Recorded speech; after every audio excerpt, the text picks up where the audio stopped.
Here's help. You cannot make a picture without exposure.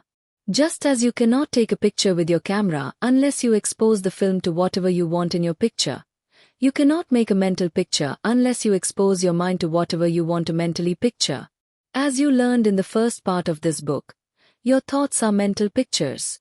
Your mental pictures, thoughts which you consistently and intensely hold in your mind, are permanently recorded in your subconscious, which is your life guidance system.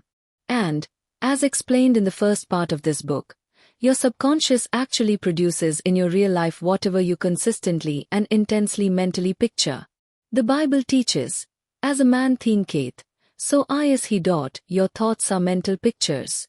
And Buddha taught, all that we are is the result of what we have thought. Marcus Aurelius taught, our life is what our thoughts make it.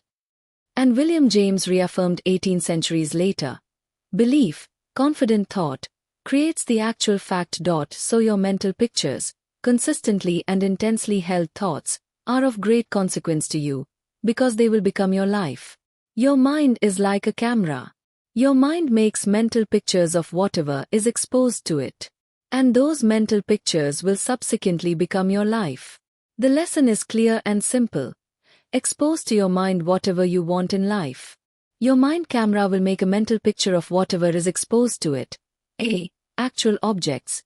If you want to be rich, expose to your mind objects related to wealth, money.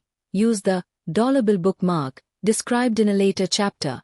Make a scrapbook of pictures cut from magazines, pictures of expensive automobiles, luxury homes, fine furniture, expensive clothes, valuable jewelry, whatever represents wealth to you. Browse through your scrapbook frequently to expose your mind to objects of wealth. Expose your mind to worthy objectives of wealth. Visualize how you will use your wealth to help others. B. Related activities. Continuing our example of mental picture exposure to wealth. Deposit money every week in a savings account. Buy growth stocks, even in limited amounts. If you cannot afford to actually buy stocks, make a list of 10 stocks you would buy if you could. List the purchase price of each at the time of your imaginary investment. Follow their fluctuations daily in the stock price quotations in your newspaper. Subscribe to the leading financial publication and read it thoroughly. Consistently expose your mind to finance, money, wealth. C. Personal contacts. Still continuing our example of mental picture exposure to wealth. Know the top executives of your bank personally. If you do not now know them, introduce yourself. You are a customer of the bank. You have a right to know the executives. Meet and know the leading business executives in your city. If you can associate with them, by all means do so. But at least know them. Join organizations of successful people, especially those engaged in actively helping others.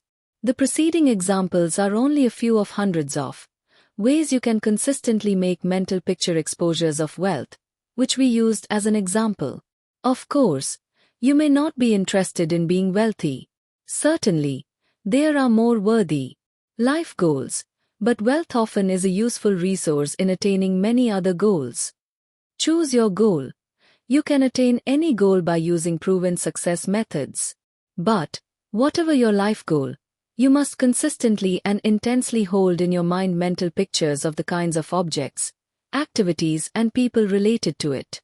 And the only way you can make a picture, with a camera or in your mind, is by exposure.